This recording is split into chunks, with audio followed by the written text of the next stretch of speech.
Today's podcast is brought to you by our friends over at Bioptimizers, an incredibly long-time sponsor of this podcast because they have amazing products that you continue to buy because they work. I think every one of my clients is certainly on mass Zymes. I take that consistently every day. I like to take a lot. I like to take 5 in the morning on an empty stomach and then 3 to 4 with each of my high protein containing meals. This really helps me extract the protein from the meat and the ultimate protein sources that I'm consuming rather than just eating it and assuming that my body's going to utilize it. I want to make sure that my body can digest, absorb, and assimilate all these high cost proteins and high quality proteins that I'm consuming. It's not just about what you consume. It's about what your body can digest, absorb, and assimilate. So I highly suggest you head over to bioptimizers.com and use the code MUSCLE10 to get 10% off. That's BIOPTIMIZERS, bioptimizers.com. Use the code MUSCLE10. They've also got an incredible suite of incredible products from P3OM to support digestion, K-PEX to support people on a ketogenic diet. And you guys all know my how much of an incredible fan I am of their product, Magnesium Breakthrough, which is 7 different magnesium chelates. And they're also expanding their line consistently every year with research and doing incredible products. You guys get hooked up with 10% off all of their products. Head over to bioptimizers.com and use the code MUSCLE10. There's been a lot of research, specifically in the last 10 years around the concept of time-restricted feeding or extended fasts. And those are different, right? Time-restricted feeding has become very, very common, very popular with certain segments of the fitness community. And then fasting typically is identified or labeled as anything longer than 48 hours. Anything less than 48 hours is usually considered time-restricted feeding. Anything longer than 48 hours can be considered fasting. And those are very different benefits. And the reason that they consider fasting to happen as longer than 48 hours is because that's really when the benefits of fasting start to kick in. The autophagy, right? So if you guys want to understand what autophagy is, if we're constantly supplying the body with protein, then the body just takes what it needs from the bloodstream and continues to go about its processes. But after about 48 hours, if there isn't an additional supply of protein, the body actually starts going through this cellular cleanup process called autophagy, where it's like kind of call it mopping up proteins that are maybe misfolded or unfolded, or call it cellular waste, right? It's starting to clean up these what we call senescent cells. They've shown over the last 7 to 10 years that there's a tremendous amount of benefit to cleaning up these senescent cells, and they call it like cellular junk, cellular waste, in as much as it helps prevent cancer. It could help optimize cellular health. It could help longevity. Could help the production of hormones. It certainly helps with fat loss. Helps with insulin sensitivity. So the list of benefits of this cellular autophagy is extensive. So when people hear this, they're like, "Oh, well, everyone should fast," and everyone jumps into this. And that may or may not be correct, but I think we should just start asking really, really good questions as to whether or not everyone should fast. What's become commonplace in many fitness circles, specifically people who want to live long, the biohacking space, people who want to ultimately optimize quality of life, is they've implemented a time-restricted feeding window, which I will say, there's some really strong evidence as to why that's really great. So here's a study that puts it over the top. And I don't remember the nuance of the study, but there was a group that ate in a 6-hour eating window and a group that ate in a 16-hour eating window. Same number of calories. So 6-hour eating window, meaning like I ate between noon and 6 p.m., and a group that ate in a 16-hour eating window, which is basically like from the time I wake up to the time I go to bed, and same number of calories. The group that ate in a 6-hour eating window lost significantly more fat. Significant, same number of calories. So there goes the conversation around macros being the most important thing.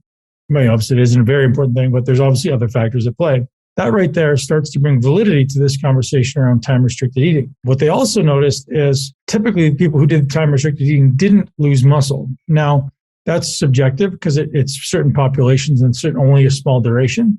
So there could be some considerations there around losing muscle, but we could talk about that more if you guys have some questions specific to that.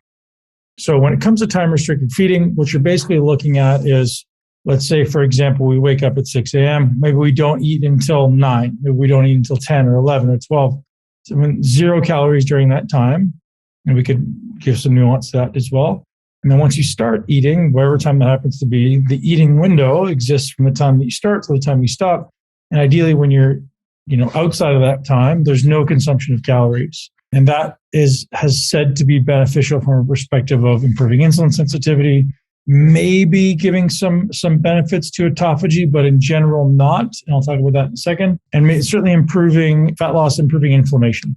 So when I say maybe improving autophagy, so this autophagy may be like this gold standard of slowing down aging or optimizing for the aging process. So the nuance is, how well fed were you prior to this eating window? So if you're eating if you're overeating and then having a 16-hour fast, you won't get off autophagy because your body has an abundance of nutrients around. If you are lean and you're doing lots of cardio and your body's like maybe not consuming excessive amounts of calories, then it's possible too that you could experience small amounts of autophagy. So that's in a nutshell the time restricted feeding window conversation. And then as we move on to talk about fasting, which is this idea that exists after some subjective time period, but they say 48 hours is when this autophagy really starts to kick in. So 48 hours of, and again, I'm going to put this in quotations, no calorie consumption, because I'm going to come back to that in a second, is when these cellular cleanup processes really start to turn on. And then there's seemingly many, many benefits to optimization of the brain, cleansing of the brain, cleansing of the organs, cleansing of the cells, optimization of inflammation, insulin sensitivity, fat loss. So a lot of things happening there. And one of the cool things about fasting is, if you can imagine fasting being a pretty significant stress to the system, the body actually really kicks up its protective mechanisms against burning through muscle. So there's been a lot of data that shows after about 24 hours of fasting, the body doesn't burn more muscle. So in the first 24 hours, it seems like there's quite a bit. It seems like the breakdown is higher. But after 24 hours, the body kicks up growth hormone secretion, which causes muscle retention. So although many people in the fitness space, the bodybuilding space, are very concerned with losing muscle, there's quite a bit of data showing that it doesn't lose muscle. However, always population specific. So they're not testing this on bodybuilders, right? They're not testing this on people who train a lot. They're testing this on average people who probably don't have a lot of muscle to begin with. And the way I think about it, if my fat to muscle ratio is obviously very high, the amount of muscle I have relative to the fat I have, your body's probably going to preferentially burn more muscle because it has an abundance of it, right? So I would assume the more, this is again my judgment, is like if I have a lot of extra muscle, my body's probably more likely to burn through it because it's metabolically more active. So there's the metabolism is going to be a lot faster. Whereas someone who maybe doesn't have as much muscle, maybe they're not as likely to burn through as much muscle. Again, that's subjective. So the ideal time frame that suggested, the ideal time frame for fasting, 5 days to maximize benefit. Longer than that is unnecessary. They say there's no additional benefits after 5 days. Typically, you've received kind of the maximum benefit of non-consumption of calories for 5 days. Now, obviously not eating and having water only for 5 days is a very long time and very challenging to do. So the suggestion is obviously to work up to that. Maybe you start with 1 day and then 2 and then 3 and then 4 and then 5. Now there's this new, not new, but maybe in the last 7 years, this company that's one of the guys who's kind of the godfathers of fasting. His name is Walter Longo. He's been studying what he calls protein sparing modified fast. So in protein sparing, meaning it retains muscle, it retains protein, and it's a modified fast. So it's like fasting mimicking, which means you still get to eat some calories and your body still gets all the benefits of autophagy and fasting. So that's interesting, right? So you can technically eat for 5 days and just eat less and still receive all the benefits of fasting if you avoid certain things. So there's primarily 3 things, 2 that I'll talk about because I'm familiar with. The third one, it's kind of vague. 2 things that you're trying to ultimately prevent that allow you to induce this fasting state. And that's the stimulation of what's called mTOR. Many of you have heard of mTOR. And the other one's called AMPK. So mTOR is effectively what happens when you consume protein. When you consume amino acids, your body think of like a light switch. Your body flips on muscle protein synthesis. That's mTOR. That causes the buildup of muscle, the accumulation of muscle tissue. AMPK is similar in that it's more of a cellular energy gauge. So if your cellular energy starts to drop, AMPK tends to get flipped on. If your cellular energy goes up, it's AMPK is So AMPK is an indication of low cellular energy, and that's a good thing. We actually want that thing to go. So it's this indication of my body is actually going into a depleted state. So AMPK is a good thing. So these are kind of the two signals that we're trying to elicit, basically, or avoid or elicit in the fasting state. So we do that by severe or significant restriction of carbohydrate or anything that spikes blood glucose, and the reduction or elimination of anything that spikes proteins. So who should fast and who shouldn't fast? It seems as though anyone under the age of 35. So if you think of like life cycle, right? When you're young, your body's growing and your body's good at growing. And the likelihood of you getting any weird diseases, unless you're a significant outlier, is less, right? You're not going to typically get cancer, heart disease, diabetes, anything like that at a young age. So anabolism, cellular signaling toward anabolism, is probably normal and healthy prior to the age of 30, right? Once you start hitting 30 to 45, it seems to like flip. It seems to be like, well, now it's less important for you to continually grow, because at that point, if you're continually growing, you probably got a problem. And at that point, it's more about like sustaining health, sustaining function, sustaining optimized body physiology. The necessity behind eating quite as much protein and calories, obviously, is not going to be the same as when you're a teenager. Probably not even the same as in your early 20s, 25, So at that point, we start switching our requirements and we say, okay, well, my body doesn't need as much protein unless I'm creating huge amounts of damage or unless I'm trying to build a huge amount of muscle. And again, that's obviously context specific. And it seems as though there's this dynamic relationship between building muscle and longevity. And some people say muscle is the organ of longevity, which I completely 100% agree with. I think muscle is the organ of longevity. You guys have heard me say, if you look at a 70-year-old person, 80-year-old person, 90-year-old person, and they look like they're in good health, there's one thing that's common with every one of them, and it's that they move very, very well. If someone starts to lose the ability to move well, they lose vitality. I don't care how well they eat. If they don't move well, it doesn't matter. So when it comes to aging, it's very important to sustain muscle. However, it seems as though that between the ages of, say, 30 and 50, there isn't that much muscle loss. Like, it's not rapid muscle loss, right? After the age of 60, however, muscle loss becomes rapid. Like, you don't often see people in their 60s and 70s who are jacked unless you're training a lot. So between the age of 30 and 50, it seems to be like more of a maintenance phase when it comes to muscles. You don't have to, unless you're trying to add, but there doesn't seem like as much of a physiological requirement to put huge amounts of protein in unless you're creating that much damage.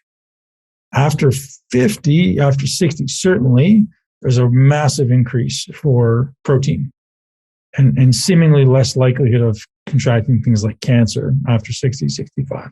It seems as though prior to 25 to 30, ramp up the calories, ramp up the protein intake, grow as much as you can, build as much muscle as you can. 30 to say 50, like the goal should be, if you need to build muscle because you're thin, then add muscle. But it seems like the goal should be like, kind of maintain what you got, or don't let your body lose any muscle between 30 and 50. After 50, then it's probably trying to go back to this muscle building process and realize the likelihood at that point of calories having a negative implication are low. So what I didn't say is that it's been proven that always trying to grow definitely accelerates aging and death, which is interesting. So always trying to grow. Before 25 or 30, that's not going to accelerate aging and death, although it's supposed to, right? We're accelerating growth at that age. But between 30 and 50, there's this definitive process of like accelerated aging. And most people that start to get ill in life start to show it in their late 40s, early 50s. So there's got to be a consideration there around what are we doing to make sure our body isn't going to get cancer, isn't going to get heart disease, right? So that's the stuff we have to start looking out for. And it seems like fasting is a very good tool to support us in that process. Okay, so what does all this mean and what should we do with it, right? So if I want to build muscle over the age of 30 and ultimately avoid cancer and heart disease and diabetes and all those other things that seem to be the common problems of aging, I think it comes down to finding the protein consumption rate that allows you to maintain protein or grow, like maintain muscle mass or grow a little bit, and including fasting on a consistent basis that allow, like ultimately as often as you can without losing muscle. So we know that 5 days every quarter, so every 3 months, has enough benefits to prevent. There's a lot. And again, this isn't a quote, but there's a lot of seeming evidence that fasting can reduce the incidence of cancer. It can reduce the incidence of inflammatory diseases like heart disease and diabetes. Maybe just that. At minimum, 5 days every quarter, right? It could be 1 day a week. It could be 2 days a week.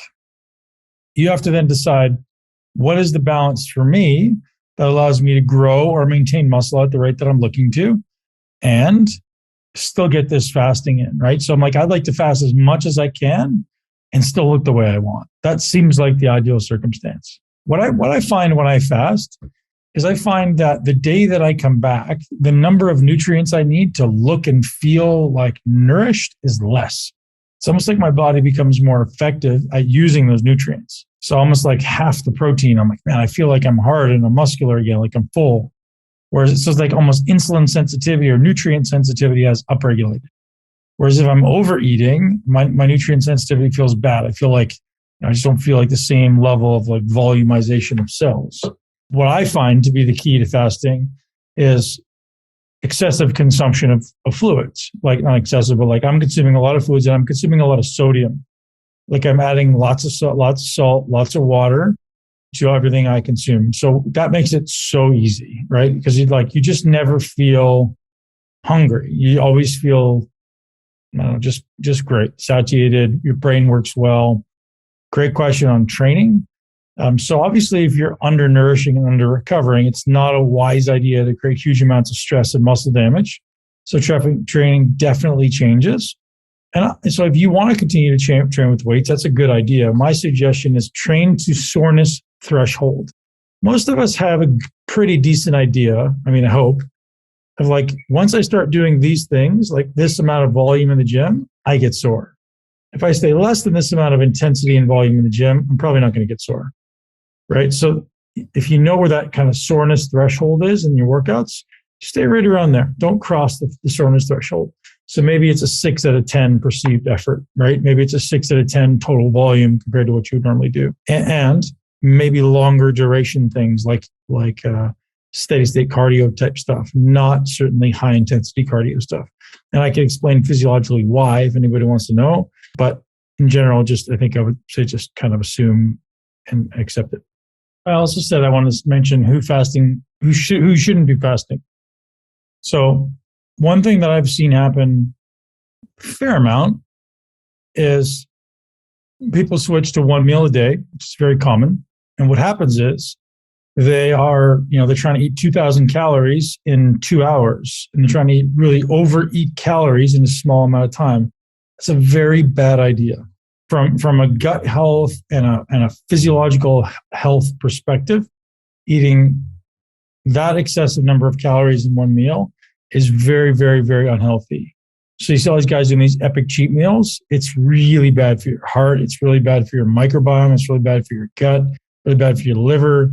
Like, go down the list. So I would avoid anything more than, I think like a third, maybe a half of your basal metabolic rate per meal, right? So basal metabolic rate is effectively like a function of the amount of muscle and your age and your activity level. It's basically how much, so it's not activity level, but it's how many calories you burn in a coma.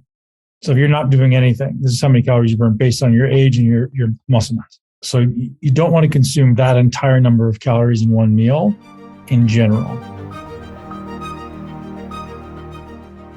Thanks for listening to the Muscle Intelligence Podcast. For full episode guides with important takeaways and bonus resources, head over to muscleintelligence.com/learn. If you enjoy the show and find value in the content, please subscribe, share this podcast with at least one person you know and love who would benefit from this content. Leave us a review and support our sponsors. You can see the full list of show sponsors, discounts, and get exclusive Muscle Intelligence deals at muscleintelligence.com/resources. To join our private community and get VIP access to my masterclasses, upcoming muscle camps, and other resources that we don't post anywhere else, head to muscleintelligence.com/community. Most of all, thank you very much for your trust, for your time, and most importantly, for supporting health and fitness in this world. Enjoy your day, and I look forward to seeing you here next week. Thank you so much for tuning into Muscle Intelligence. If you enjoyed today's episode, please be sure to share it with at least one person you know. Make sure you're subscribed so you never miss an episode. This podcast is for information purposes only. The statements and views on this podcast are not medical advice. This podcast, including Ben Pakulski and the producers, disclaim responsibility for any possible adverse effects from the use of information contained herein. Opinions of guests are their own, and this podcast does not endorse or accept responsibility for statements made by guests. This podcast does not make any representations or warranties about guest qualifications or credibility. This podcast may contain paid endorsements or advertisements for products or services. Individuals on this podcast may have a direct or indirect financial interest in products or services referred to herein. If you think you have a medical problem, consult a licensed physician.